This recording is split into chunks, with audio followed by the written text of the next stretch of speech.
الحمدللہ نحمده ونستعینه ونستغفره ونؤمن به ونتوکل علیہ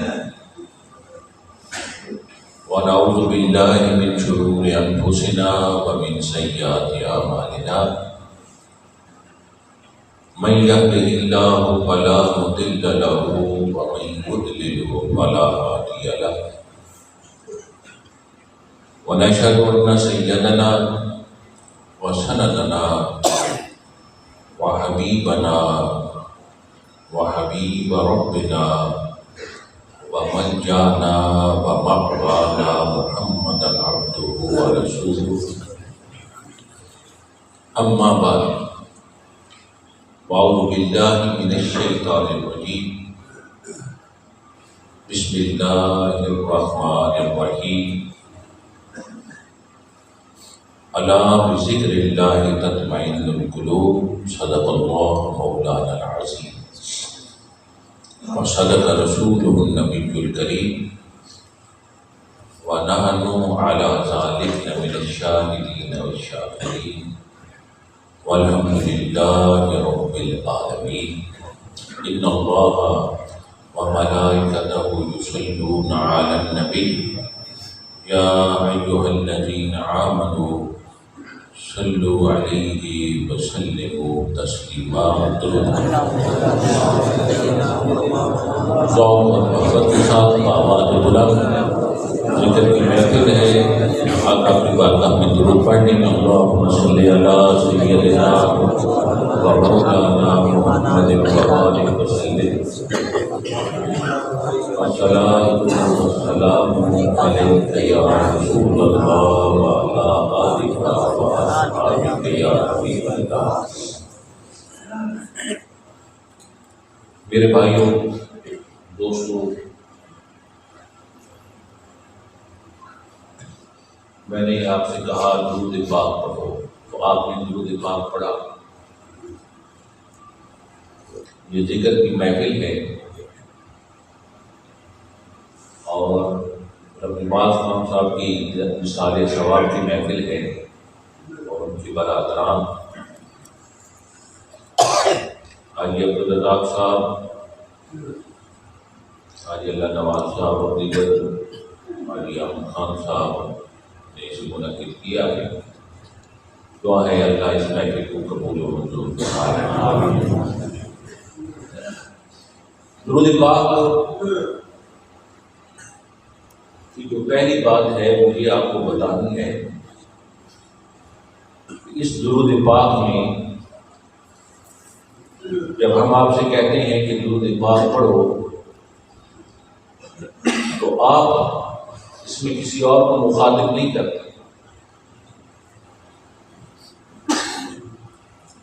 جب آپ سے کہا جاتا ہے درود پاک پڑھو، آپ پڑھتے ہیں اللہم صلی علی،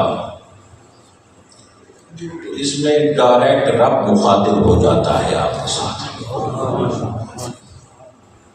درود حضور پہ پڑھا جا رہا ہے، مخاطب رب ہے، مخاطب رب ہے۔ اور ہم کیا کہتے ہیں اس درود پاک میں؟ بات کو یاد رکھنا، ہم اللہ کی بارگاہ میں کہتے ہیں اے اللہ اپنے محبوب پر درود بھیج، سلام ہو۔ یہ درود پاک کا ترجمہ میں بیان کرتا ہوں۔ ہم کہتے ہیں اللہم صلی علی، اے اللہ سلام بھیج، درود بھیج جس پہ سیدنا جو ہمارا سردار ہے، و مولانا جو ہمارا مولا ہے، جس کے کہہ رہی ہیں خدا سے کہ اے رب تو بھیج اپنے محبوب پر درود۔ آپ سمجھدار لوگ ہیں، پڑھے لکھے لوگ ہیں، کیا وہ ہمارے تمہارے کہنے سے درود بھیجتا ہے؟ نہیں، وہ میرے تمہارے کہنے سے درود نہیں بھیجتا، وہ تو ہمیں کہتا ہے کہ میں بھی درود بھیجتا ہوں، میرے فرشتے بھی درود بھیجتے ہیں، اور اے ایمان والو تم بھی درود بھیجو۔ وہ اللہ خود درس دیتا ہے، مگر درود میں ہم کہتے ہیں اے رب تو درود بھیج۔ یا رب تو درود بھیجتا ہی ہے، پر بات یہ ہے اگر ہمارا پیارا کوئی ہونا، ہمارا پیارا اور کوئی منگتا آ کے، مانگنے والا آ کے ہم سے کہے تیرا بیٹا کہ اللہ عمر دراز کرے، تیرے بیٹے کو اللہ رب العزت نیک کرے، تمہارے خاندان کی اللہ اور عزت بڑھائے، تمہارے دوستوں کو آباد رکھے، ہم نہ چاہتے ہوئے بھی جیب میں کچھ ہاتھ ڈال کر اس کی ہتھیلی میں بھی کچھ رکھ دیتے ہیں۔ اب دعائیں اس نے ہمیں دی ہیں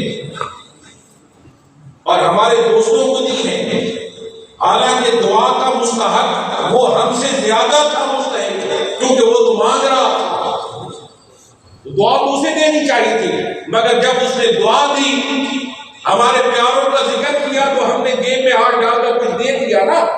یار ہماری مثال اسی بندے کی طرح ہے، ہم رب سے کہتے ہیں اپنے محبوب کا درود بھیج، وہ تو ویسے ہی بھیجتا ہے، مگر کیا ہوتا ہے اپنے محبوب کے صدقے ہم پر بھی رحمت فرما دیتا۔ درود پاک جب ہم سے کہتے ہیں تو اس کا معنی مطلب یہ ہوتا ہے کہ ہم درود پڑھتے ہیں تو رب مخاطب ہوتا ہے، اللہم صلی علی کہتے ہیں۔ یہ تو ضمن میری بات آ گئی آپ کو دیکھ کر، جو گفتگو میں نے کرنی ہے وہ آپ میں شروع کریں۔ دوستو ایک ہے رب اور ایک ہے اس کا بندہ، وہ معبود ہے اور بندہ عبد ہے، وہ مطلوب ہے اور بندہ طالب ہے، وہ محبوب ہے اور بندہ محب ہے۔ یاد رکھنا یہ ہمارا عقیدہ ہے، وہ رب رحیم ہے، وہ رب کریم ہے، وہی مطلوب ہے، وہی مقصود ہے، وہی محبوب ہے اور وہی مسجود ہے۔ اب یہ بات آپ نے سمجھ لی کہ وہی مطلوب ہے، وہی محبوب ہے، وہی مسجود ہے، تو ہم سب ساجد ہو گئے، ہم سب طالب ہو گئے، ہم سب محب ہو گئے، اور ہم سب جو ہیں اسی رب کی طرف جھولی پھیلانے والے، ہاتھ اٹھانے والے ہو گئے۔ اب دوستو جب رب محبوب ہے اور بندہ محب ہے تو جہاں محبت ہوتی ہے وہاں مرضی نہیں ہوتی، جہاں محبت ہو وہاں مرضی نہیں ہوتی، اگر مرضی ہو تو پھر محبت نہیں ہوتی۔ یاد رکھنا جہاں محبت ہوگی وہاں مرضی نہیں ہوتی، جہاں مرضی ہوگی وہاں محبت نہیں ہوگی۔ یاد رکھنا جب ہم نے کہا اللہ سے محبت ہے، وہی محبوب ہے، تو اب ساری مرضی اس کی، ساری مرضی اس کی ہو گئی۔ اب بندہ کیا ہے؟ اس کی رضا، اس کی مرضی کے مطابق اپنی زندگی گزارتا ہے، زندگی گزارتا ہے، اور زندگی گزارتے گزارتے گزارتے اس کی رضا چاہتے چاہتے چاہتے، اس کا ذکر کرتے کرتے کرتے، اس کی طلب رکھتے رکھتے رکھتے، اس کی بارگاہ میں سجدے کرتے کرتے، ایک دن ایسا آتا ہے کہ رب تعالیٰ اس بندے کی رضا چاہنا شروع کر دیتا ہے، اس بندے کی رضا چاہنا شروع کر دیتا ہے۔ اس کا فرمان ہے اللہ یجتبی الیہ من یشاء، میں جسے چاہتا ہوں چن لیتا ہوں، ویہدی الیہ من یرید، اور جسے چاہتا ہوں ہدایت عطا فرما دیتا ہوں۔ جسے چاہتا ہے اس کی رضا چاہتے چاہتے اسے چن لیتا ہے، اور پھر جسے چاہتا ہے اگر وہ ہدایت پر نہیں ہوتا تو اسے ہدایت عطا فرما دیتا ہے۔ اب دوستو جب یہ بات آپ نے سمجھ لی، پہلے رب محبوب تھا، اب بندہ رب کا محبوب ہو گیا، رب کا محبوب ہو گیا۔ اور جب بندہ رب کا محبوب ہو گیا تو اللہ تعالی کا کیا طریقہ ہے؟ اللہ تعالیٰ بعضوں کو بعضوں کے تابع کر دیتا ہے۔ اس کائنات کے اندر بعض اجسام کو بعض جسموں کے تابع کرتا ہے۔ دیکھیں، زمین ایک جسم رکھتی ہے اور بادل بھی ایک جسم رکھتے ہیں، سورج بھی ایک جسم رکھتا ہے، مگر کیا ہے، یہ زمین پہ ہم دانا ڈالتے ہیں، زمین پر جب دانا ڈالتے ہیں نا تو زمین پر آپ نے بجائی کی، دانا ڈالا، اب زمین کا جسم بادلوں کے جسم کا محتاج تھا۔ اللہ رب العزت نے کیا کیا؟ بادل بھیج کر بارش دی، تو بارش جب دے دی نا تو اس سے قطرے گرے زمین پر، اور زمین پر جب گرے بادل چلے گئے، اوپر سے سورج آیا، اس کا جسم آیا، اس نے زمین پر کرنیں ڈالی، جب کرنیں ڈالی تو اس زمین پر تم نے جو بیج ڈالا تھا اس بیج سے پودا نکل آیا۔ ایسا ہے کیا نہیں؟ ایسا ہے نا، سارے زمیندار بیٹھے ہیں، ایسا ہے۔ اب بتاؤ یار، اللہ مالک ہے، اللہ قادر ہے، اللہ خالق ہے، مگر کیا ہے، اللہ نے اس زمین کو بادلوں کا محتاج بنا دیا ہے۔ زمین کا جسم بادلوں کے جسم کا محتاج ہے، زمین کا جسم سورج کے جسم کا محتاج ہے۔ دھوپ پڑتی ہے تو پودا نکلتا ہے نا، ایسا ہے کہ نہیں؟ بارش برستی ہے تو پودا پروان چڑھتا ہے، ایسا ہے کہ نہیں ہے؟ بولیے، ایسا ہے نا؟ جب ایسا ہے تو آؤ میری بات کو سمجھو یار، میری گفتگو کو سمجھو۔ جس طرح اس عالمی کائنات کے اندر اللہ تعالیٰ نے زمین کے جسم کو بادلوں کے جسم کا محتاج کر رکھا ہے، اس زمین کے جسم کو سورج کے جسم کا محتاج کر رکھا ہے، اسی طرح اللہ رب العزت نے انسانوں میں سے کئی جسموں کو کئی جسموں کا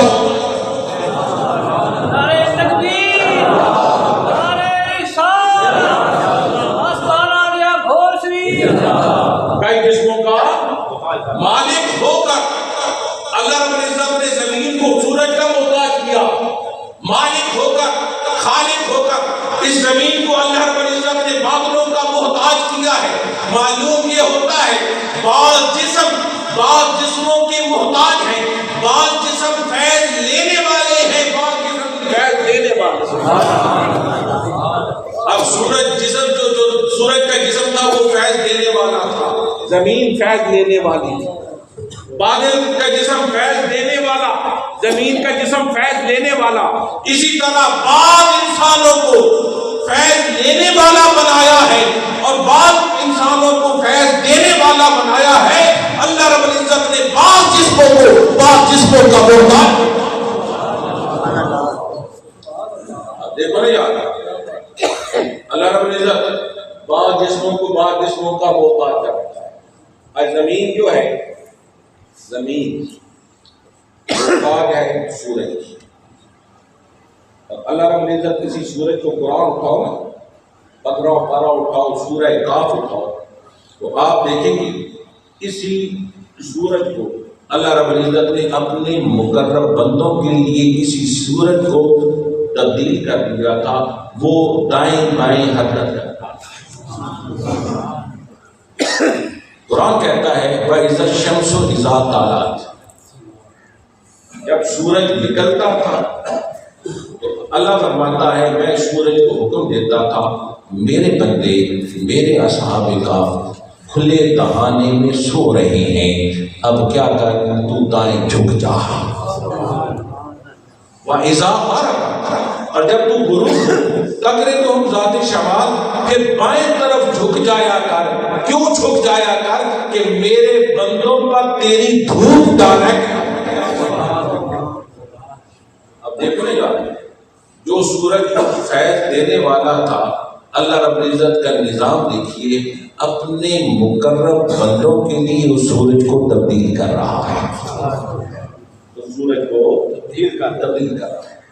اچھا یار، سورج کو تبدیل کر رہا ہے اپنے بندوں کے لیے، وہ بندے کیسے ہو؟ اور یار کسی قرآن ہی سے پوچھتے ہیں وہ کیسے بندے تھے؟ وہ بندے ایسے تھے نا، رب کو چاہنے والے تھے، رب سے محبت کرنے والے تھے، رب کی بارگاہ میں سجدے کرنے والے تھے، رب کو محبوب سمجھنے والے تھے۔ تو انہوں نے شہر کو چھوڑ کر غار میں گئے اور غار میں جا کے ڈیرا لگا دیا، اور غار کی چھت بھی نہیں تھی، کھلے بھائیوا تمہیں لوگ کھلی تھی، چھت اس کی نہیں تھی۔ اب سورج چڑھتا تھا تو دائیں جھکتا تھا، اٹھتا تھا تو بائیں جھکتا تھا، اب وہ کھلے دہانے میں تھے۔ اور وہی قرآن کہتا ہے 309 سال کی بیت گئے۔ ایسا ہے کہ نہیں؟ آپ علماء سے سنتے رہتے ہیں، میں تفصیل میں نہیں جانا چاہتا۔ قرآن کہتا ہے 309 سال کی بیت گئے، اور 309 سال کے بعد جب وہ اٹھے ہیں تو وہ ان کو بھوک لگی ہوئی تھی، اور وہ چل پڑے، بازار گئے، جا کے سکہ جو تھا دکاندار کے ہاتھ پہ رکھا، اور دکاندار کے ہاتھ پہ رکھا تو کہا کھانے کے لیے کچھ دیجیے۔ اس نے سکے کو دیکھا، اور سکے کو دیکھنے کے بعد اس بندے کو دیکھا جو غار سے اٹھ کے آ رہا تھا، اٹھ کے آ رہا تھا، اس کے چہرے کی طرف دیکھا، کہا کہاں سے آئے؟ اس نے کہا یہیں سے۔ اس نے کہا اس دنیا کی مخلوق ہو؟ کہا اسی دنیا کی مخلوق ہو۔ کہا یہ سکہ تو اس دور کا نہیں ہے، یہ تو 300 سال پہلے چلا کرتا تھا، 300 سال پہلے چلا کرتا تھا، آج تو یہ سکہ نہیں چلتا۔ اس نے کہا اچھا؟ نے کہا نہیں، ہم تو کل گئے تھے۔ قرآن ہے۔ تو نے کہا نہیں، ہم تو کل گئے تھے، اور سکہ کہتا ہے 300 سال بیت چکے ہیں۔ غور کرنا میری بات بھی دوستو۔ اب وہ دکاندار سکے کو دیکھے، کبھی اس کے چہرے کو دیکھے۔ آپ یار سمجھدار لوگ ہیں، دکاندار اس کے چہرے کو دیکھتا ہے اور سکے کو دیکھتا ہے کہ 300 سال پرانا ہے، تو چہرے سے نہیں لگتا کہ 300 سال سے سو کے آ رہا ہے، 300 سال سو کے آ رہا ہے۔ اچھا جانتا دکاندار کو تو چلو پتہ نہیں تھا، جب وہ اٹھے تھے خود غار میں، کیا انہوں نے ایک دوسرے کو نہیں دیکھا؟ ایک دوسرے کے لباس کو نہیں دیکھا، ایک دوسرے کے چہروں کو نہیں دیکھا؟ قرآن کہتا ہے وہ تو غار کی چھت بھی نہیں ہے۔ کیا ان 300 سال میں آندھی نہیں آئی تھی؟ بارش نہیں برسی تھی؟ ان کے چہروں پہ ڈسٹ نہیں آئی ہوگی؟ اچھا یار چہروں کو چھوڑ دو، کیا ان کے کپڑے میلے نہیں ہوئے ہوں گے؟ موسم کا تغیر و تبدل، بارشوں کا آنا جانا، سردی و گرمی کا آنا جانا، کیا ان پر وہ اثر نہیں ہوا ہوگا؟ قرآن کہتا ہے 309 سال بھی بیت گئے اور چھت بھی نہیں ہے۔ اچھا یار اس مسجد کی چھت نہ ہو اور 3 دن ہم لوگ یہاں بیٹھے رہیں، 3 دن اٹھیں گے تو ہمارے چہروں کا حال کیا ہوگا؟ ہمارے کپڑوں کا حال کیا ہوگا؟ تو وہ تو 300 سال گزر گئے، کیا انہوں نے ایک دوسرے کے کپڑے نہیں دیکھے تھے جو سکہ اٹھا کے بازار چلے گئے؟ اب دکاندار سکے کو دیکھے، اس کے چہرے کو دیکھے، دکاندار سکے کو دیکھے، اس کے کپڑوں کو دیکھے، اب اسے سمجھ نہ آئے، وہ کہے میں کل گیا تھا، اور دکاندار کہتا ہے 300 سال معلوم یہ ہوا اللہ رب العزت نے بعض جسموں کو بعض جسموں سے مختلف بنا رکھا ہے. بعض فیض دینے والے ہیں, بعض لینے والے ہیں. وہ ان کو اللہ نے ایسا بنایا تھا 300 سال بدل گئے, گزر گئے. اللہ رب العزت نے نہ ان کے چہروں کو بدلا تھا, نہ ان کے کپڑوں کو گندا کیا.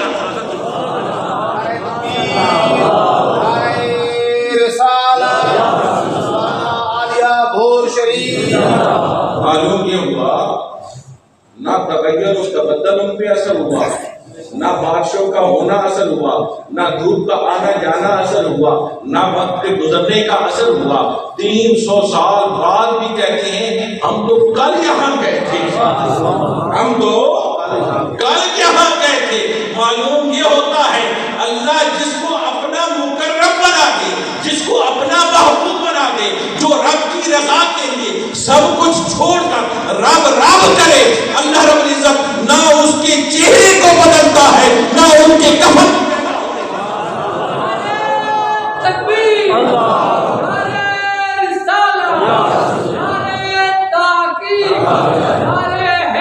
اس لیے تو یہ مقبول صاحب یہ نام حضرات ہمیں سناتے ہیں نا, زمین میلی نہیں ہوتی زمن میلا نہیں ہوتا, زمین میلی نہیں ہوتی زمن میلا نہیں ہوتا, محمد کے غلاموں کا کفن میلا, کفن میلے نہیں ہوتے. حالات بدلتے جائیں, موسم بدلتا جائے, کیفیات بدلتی جائیں, جن پر رب فضل فرما دیتا ہے نہ ان کی قبروں میں شکلیں تبدیل ہوتی ہیں, نہ ان کے کفن میلے ہوتے ہیں. سینکڑوں سال بیت جائیں وہ اسی طرح پڑے ہوتے ہیں جس طرح پہلے. نیٹ کھولو, آج تو بڑا ہر کسی کے پاس نیٹ ہے, فیس بک ہے, مگر آپ وقت گانے سننے پہ لگا دیتے ہو, کبھی اور بھی سرچ کیا کرو. نیٹ کھولنا گھر جا کے ہر کوئی جیب میں ہے. اوپر لکھنا حضرت گردی رحمت اللہ تعالی, حضرت گردی رحمت اللہ تعالی علیہ, یہ لکھنا, یہ لکھنا دا گریو آف حضرت گردی, حضرت گردی کی مزار, حضرت گردی کی مزار. سینکڑوں سال بیت چکے ہیں. اگر آپ کو میری بات سمجھ نہ آئے تو جا کے نیٹ کھول لینا ہے. حضرت گردی کی مزار کو کھولنا ہے, آپ نے گوگل پہ سرچ کر لینا, وہاں پکچر آئے گی. سینکڑوں سال بعد بھی ان کا پاؤں جو ہے وہ مزار سے باہر پڑا ہوا ہے. پاؤں باہر پڑا ہوا ہے, اور اس پاؤں کو دیکھ کر ایسے لگتا ہے کہ جیسے حضرت گردی کو کل ہی دفنایا ہے. یہ گوگل پہ سرچ کرنا, دیکھنا, موبائل پہ جا کے. بات یہ ہے جن پر اللہ رب العزت اپنا کرم کر دیتا ہے, چاہے وہ مزار میں ہوتی ہیں یا مزار سے باہر ہوتی ہیں, وہ رب و تعالیٰ کی امان میں ہوتے ہیں. ان کے جسموں کو نہ مٹی کھاتی ہے, نہ موسم کا تغیر و تبدل کھاتا ہے, نہ حالات و کیفیات کھاتی ہیں. وہ جس طرح دنیا میں ہوتے ہیں قبر میں بھی اسی طرح ہی. دوستو یہ ہمارا صرف عقیدہ نہیں ہے, پہلی قوموں کا بھی یہی عقیدہ, پہلی قوموں کا بھی یہی عقیدہ. دیکھو جا کے حضرت یوسف علیہ السلام کا وصال, جانتے ہو نا حضرت یوسف علیہ السلام, انہیں دیکھ کر ایسے لگتا تھا یہ تو کوئی انسان نہیں ہے, یہ تو فرشتہ ہے. اسے دیکھ کر انگلیاں کٹ گیا. وہ یوسف جس کی قمیض چلتی تھی تو کئی سینکڑوں میلوں کے فاصلے سے اس کی قمیض کی خوشبو پا لیتے تھے. وہ یوسف جس کی قمیض چلتی تھی اور جا کے جس کی آنکھوں میں بینائی نہیں ہوتی تھی, اس کے چہرے پہ ڈالی جاتی تھی تو بینائی لوٹ کے آ جائے. جانتے ہو اور تھا دوستو, یہ ساری باتیں محبت کی ہیں. آج آپ کہیں گے نا کہ اس کمیز سے خوشبو آتی ہے، سینکڑوں بعد لوگ کہیں گے یہ نہیں آتی. وہ عقل سے سوچتے ہیں، جو عقل سے سوچتے ہیں پھر وہ رہ جاتے ہیں، ہمیشہ دل والے ہی گیت گایا کرتے ہیں.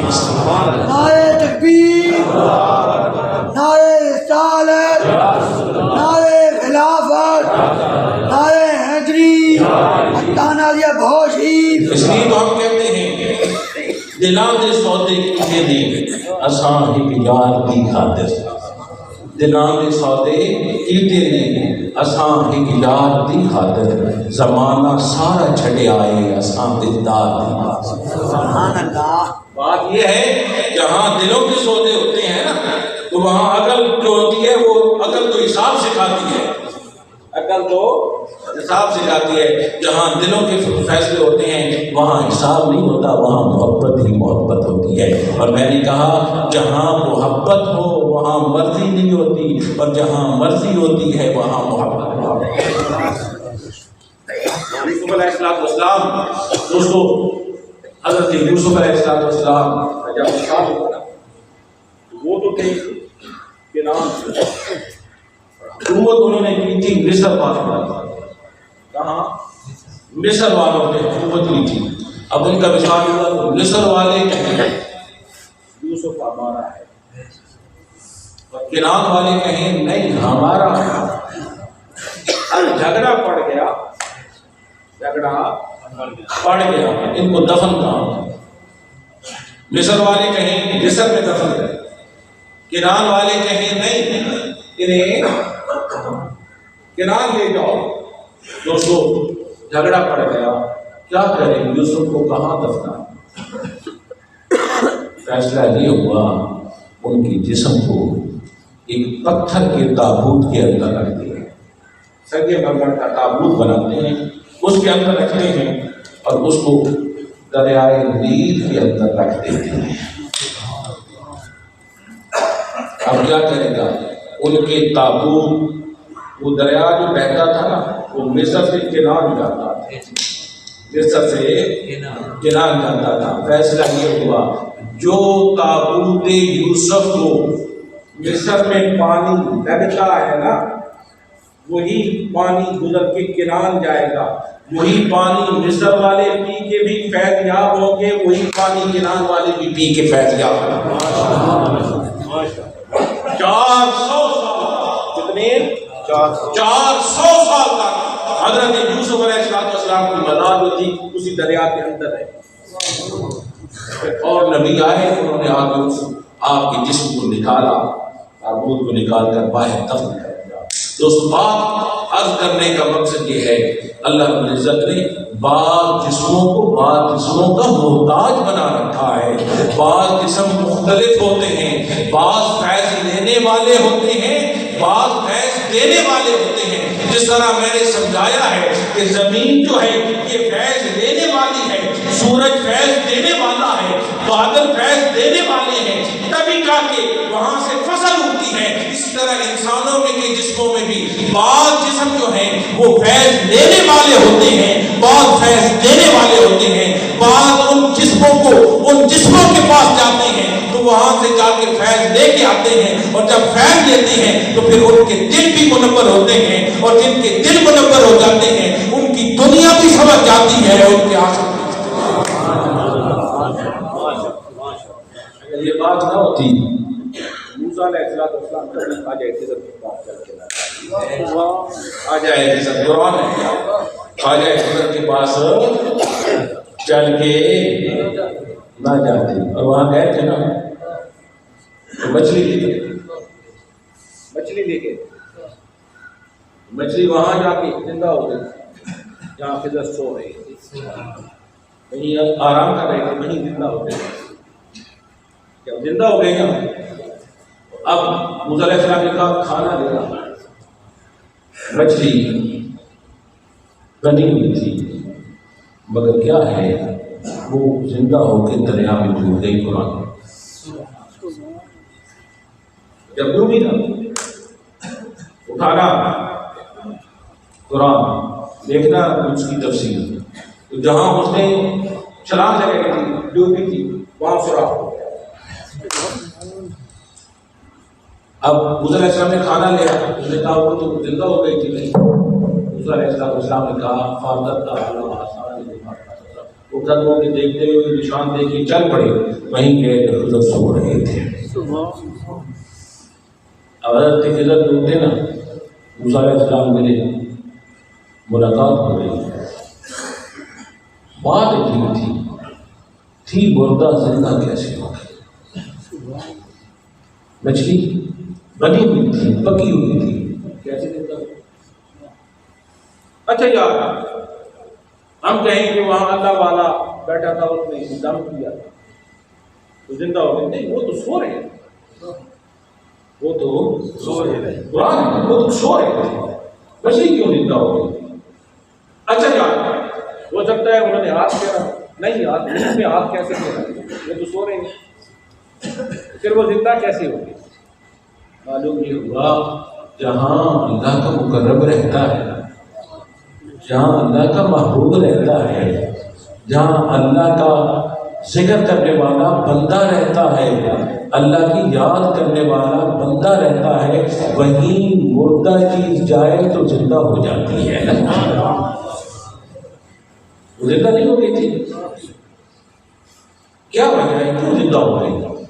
اس لیے زندہ ہو گئی اس ہوا میں یہ اثر تھا، اس فضا میں یہ اثر تھا، جو فضا اللہ والے جو سانس لے رہا تھا، اسی سانس لینے والی فضا میں اتنا اثر آ گیا، وہ مردہ چیز کو لگی تو وہ زندہ ہو گئی. زندہ ہو گئی. تو آپ یہ نہ سوچا کریں کہ ہم دربار میں جائیں گے دم کرائیں گے تو بات کریں گے، نہیں، ادھر سے گزر بھی جائے تو کام بن بھی جاتا ہے. کیا تو قرآن ہے. تو جہاں موت حیات میں بدل جائے وہی اللہ والی ہوتی ہے. اب یہ مقام کیسے ہوتا ہے اور کیوں ہم جانتے ہیں؟ جس طرح مردہ مچھلی زندہ ہو گئی تھی نا، ہمارے دل دنیا میں رہ رہے کہ مردہ ہوتے ہیں، وہاں جاتے ہیں دل زندہ ہو جاتے ہیں، دلوں کو سکون آ جاتا ہے. کیا وجہ یہ ہے؟ اس نے ساری زندگی رب کی یاد کی، اور قرآن کہتا ہے الا بذکر اللہ تطمئن القلوب، دلوں کا چین ہے، دلوں کا آرام جو ہے وہ رب کی یاد میں ہے. اس نے اتنی یاد کی ہے، وہ خود تو چین میں تھا، جو اس کے قریب گیا وہ بھی چین میں آ گیا، جو اس کے قریب گیا وہ بھی چین میں آ گیا. اس نے اتنی یاد کی، اتنا ذکر کیا، رب رب اتنا کیا کہ وہ مزار میں تھا اور مزار کے قریب پہنچا تو وہ بندہ چین میں آ گیا. اس لیے ہمیں کوئی مشکل پیش آتی ہے، اللہ والوں کا رخ کرتے ہیں درباروں کا، وہاں جا کے جو ہمارے دل مردہ ہوتے ہیں نا اس دنیا میں رہ رہے کہ وہ دل زندہ ہو جاتے ہیں، دل زندہ ہو جاتے ہیں. دوستو اگلی بات ختم. آپ یہ سوچو، آپ یہ سمجھو میری بات، اس پہ غور کرنا. جو بندے کی مزار پر ہم جائیں تو ہمیں اتنا سکون آتا ہے، آپ سوچنا وہ مزار والا کتنی سکون میں ہوگا. وہ مزار والا کتنے سکون میں ہوگا. میرے آقا کی حدیث پاک ہے، وہ کوٹ کرتا جاؤں بتاتا جاؤں. میرے آقا علیہ السلام نے فرمایا جب رب کا مقرب بندہ پہلی رات قبر میں پہنچتا ہے تو اللہ رب العزت کی طرف سے اسے حکم ہوتا ہے جا بندے ایسے سو جا جیسے پہلی رات کی دلہن سوتی ہے. ایسے سو کیا ہے پھر اس قبر کو کیا بنا دیا جاتا ہے؟ قبر المومن روضۃ من ریاض الجنہ، وہ ہوتی قبر ہے، عالم برزخ ہوتا ہے. اس کے لیے کیا ہوتا ہے؟ بس وہ بندہ لیٹتا ہے اور اسی قبر کو جنت کے باغوں میں بدل دیا جاتا ہے. رب کی یاد کرو، رب کا ذکر کرو، رب کی یاد کرتے زندگی تمہاری گزر جائے، رب رب کرتے زندگی گزر جائے. جب رب رب زندگی کرتے گزرے گی دوستو پھر وہ زندگی کامیاب ہوگی، اور جو غفلت میں زندگی گزر جائے اسے زندگی ناکام ہوگی. اللہ والے کہتے ہیں جو دم غافل 100 دم کافر، جو دم غافل 100 دم کافر. جو دم غافل ہو گیا کافر یعنی وہ انکار والا ہو گیا، کفر والے کفر میں گزر گیا ہے آپ کا.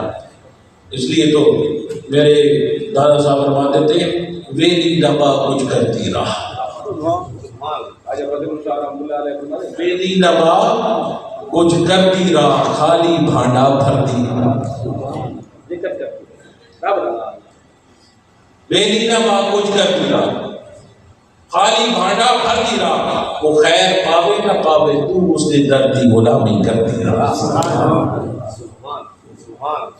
اس کا ذکر کر سکتا یاد کرتا رہے، اس کی یاد میں تمہاری زندگی گزرے.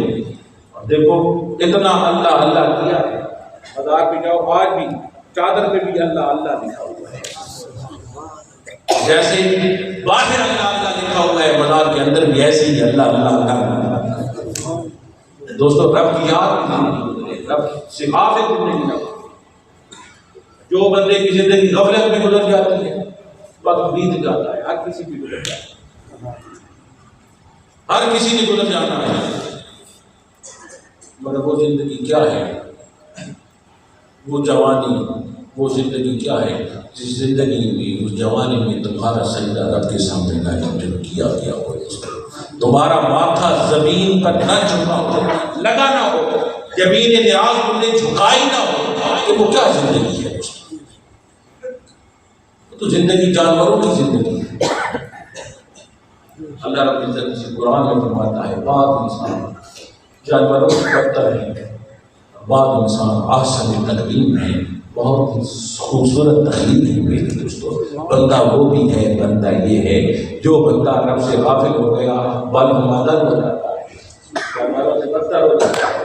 اور جو رب کی یاد میں گزارتا ہے تو اللہ رب العزت فرماتا ہے لقد خلقنا الانسان فی احسن تقویم. تخلیق جو ہے، انسان جو ہے وہ تو احسن تقویم ہے. دوستو بات یہ ہے سارا معاملہ رب کی یاد کے ساتھ ہے. رب سے یاد محبت سے ہو، محبت ہے تو سب کچھ ہے، تو محبت نہیں ہے تو کچھ بھی نہیں ہے. دیکھو نہیں آنا حضرت بابا بلے شاہ صاحب فرماتے ہیں، آپ فرماتے ہیں کہ رب کیسے ملتا ہے؟ رب محبت سے ملتا ہے، نیت صاف سے ملتا ہے. اور کیسے ملتا ہے رب؟ بابا بلے شاہ صاحب فرماتے ہیں یہ رب ملتا نعتیں دھوتیاں.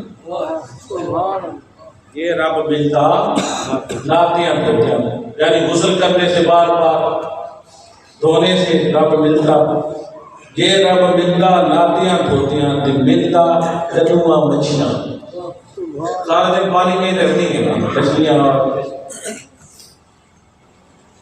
یہ رب ملتا نعتیں دھوتیاں ملتا جنواں مچھیاں. یہ رب ملتا بچ مسیح. مسجد میں پڑے ایک کونے میں رہنے سے ملتا کیا ملتا؟ ملتا چام چڑکیاں. یہ رب ملتا جنگل کیلے تے ملتا دانا مچھیاں. بے بولیا رب انہاں نوں ملتا نیتا جلا دیا سچیاں. ماشاءاللہ نیت اچھی کے ساتھ رب کو یاد کر مل جا آپ مل جا. تو آپ بولے جاتے فرماتے ہیں نیت اعلیٰ رکھنا، اچھی نیت رکھنا. انسان تو نیت ہی رکھ سکتا ہے نا، تقدیر تو اس کے ہاتھ میں ہے. انسان نیت اچھی کرتا ہے.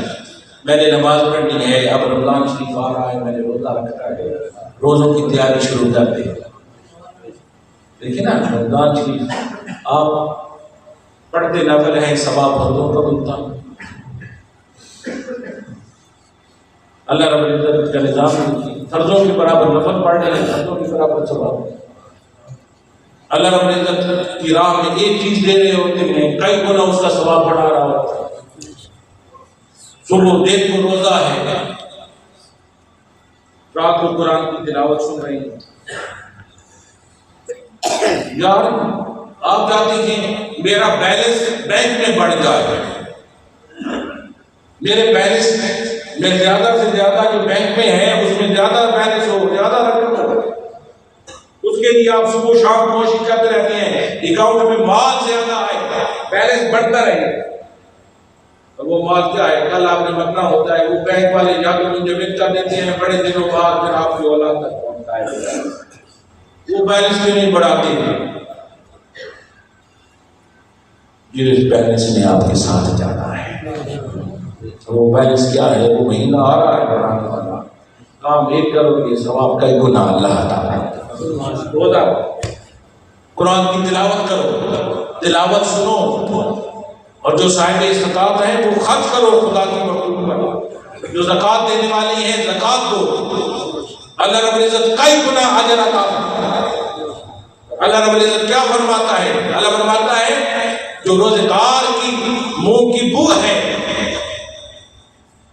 وہ مجھے کستوری سے زیادہ اچھی لگتی ہے، رب فرماتا ہے۔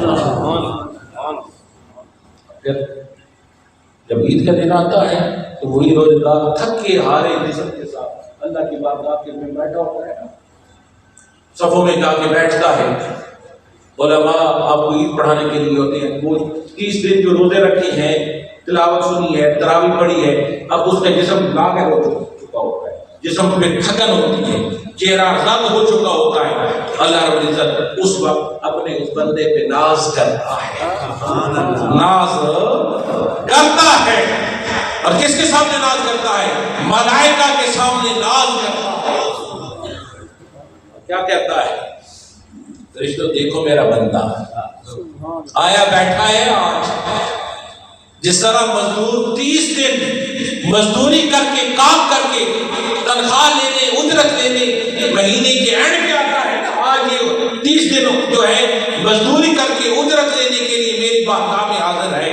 دیکھو اس کا جسم لاغر ہو چکا ہے، رنگ زرد ہو چکا ہے، اللہ ناز کرتا ہے اپنے بندے کے لیے، اس نے میری رضا کے لیے سب کچھ چھوڑا ہے۔ اللہ فرماتا ہے فرشتوں کہ تم گواہ ہو جاؤ، ان سب کو میں نے آج بخش دیا، آج میں نے بخش دیا۔ اس دن اللہ رب العزت کی رحمت جوش میں آتی ہے اور کہتا ہے دیکھو یہ تھکے جسموں کے ساتھ آیا بیٹھا ہے۔ اللہ کی رحمت ناز کرتی ہے۔ دوستو وہ مہینہ قریب ہے آپ کے، اس کے لیے آپ تیاری کرو، رب کو یاد کرو، ابھی سے اپنے جسموں کو ڈالو اس کی طرف، ابھی سے تصویر پھیرنا شروع کر دو، عادت بنا دو اس کو، تاکہ رمضان شریف کا مہینہ آئے تمہاری ذکر میں زندگی جڑے۔ اب میں اپنی دنیا کے کام کر رہے ہیں، اسلام کام کرنے سے منع نہیں کرتا، لا رہبانیت فی الاسلام، اسلام میں رہبانیت ہے ہی نہیں۔ اسلام تو کہتا ہے ہاتھ کار ول ہوئے دل یار ول ہوئے،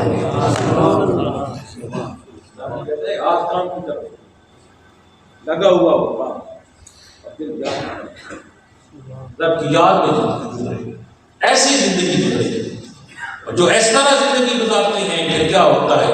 کیا ان کو چین حاصل ہوتا ہے، ان کو اطمینان قلب میسر آتا ہے۔